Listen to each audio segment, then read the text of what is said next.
Les immigrés allaient payer nos retraites, selon le slogan des adorateurs d'une immigration illimitée et sans foi ni loi. Ce slogan supposait que l'immigration incontrôlée et submersive allait sauver notre fameux modèle social. En vérité, ce slogan était non seulement méprisable, mais suicidaire, façon après nous le déluge. En fait, ce que l'on a vu, c'est le déluge monté jour après jour, avec l'invasion de notre territoire, sa tiers-mondisation et la constitution de territoires perdus de la République, l'aggravation constante de la violence quotidienne et de l'insécurité, la régression brutale des mœurs et de la civilité, la liquidation revancharde de notre héritage, avec l'amplification dramatique de la catastrophe scolaire, l'importation des conflits de la terre entière, la montée de l'islamisation avec le terrorisme islamique qui lui colle au basque, et ainsi de suite. La liste est longue des dommages subis, certains probablement irrémédiables. Et la descente aux abîmes n'est pas finie.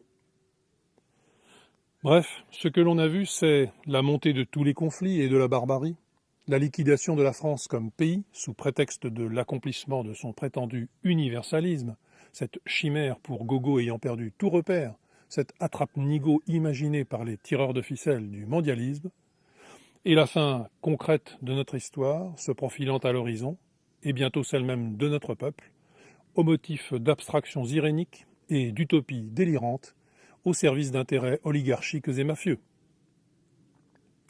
Et, de façon concomitante, on a constaté l'effondrement de nos comptes sociaux, et, plus généralement, la prolétarisation progressive de notre peuple. C'est ballot, pourrait-on ironiser, si la chose n'était pas si désastreuse.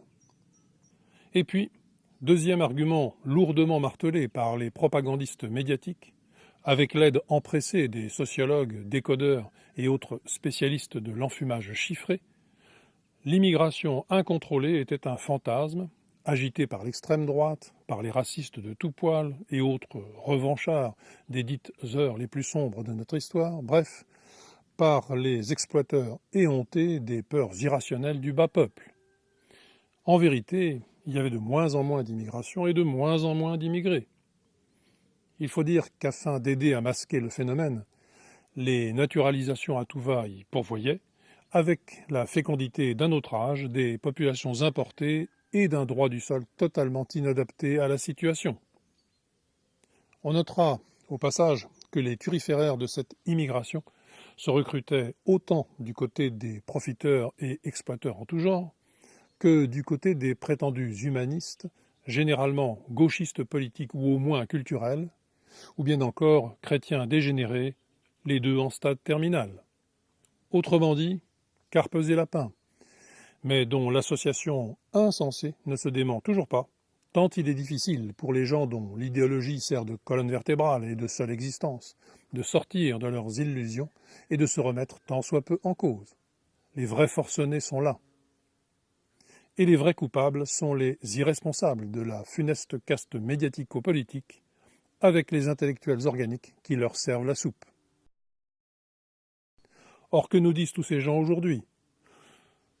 Qu'il va falloir s'habituer, qu'il faut faire avec leur forfaiture, maintenant qu'elle est presque accomplie, que ces peuples et ethnies débarqués en masse sur notre territoire, en passe de devenir le leur sur de larges pans dissolus, installés avec familles et clans, avec dans leur bagage leur culture et leurs mœurs, que ces gens sont là pour toujours, pour rester définitivement, pour être pris en charge ad vitam aeternam, qu'ils sont aussi français que les autres, et qu'il faut cohabiter avec ce kaléidoscope incohérent et explosif d'identités perdues, se débrouiller pour survivre dans l'utopie du multiculturalisme et du mélangisme généralisé.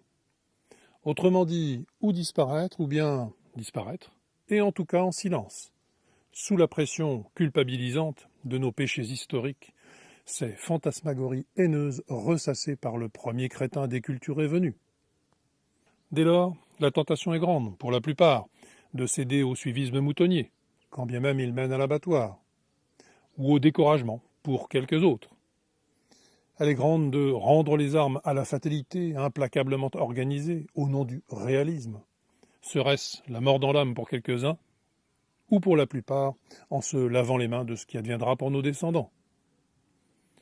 Or, loin au-dessus du réalisme, entre guillemets, autre nom de l'impuissance ordonnée, de la dimitude et bientôt de la soumission, il y a les principes.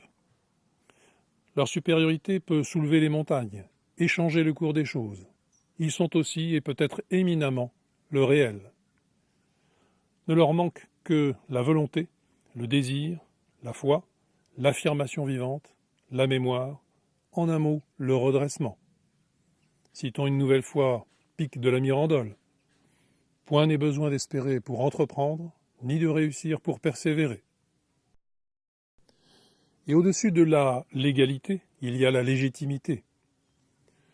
Cette dernière ne s'impose ni ne se décrète.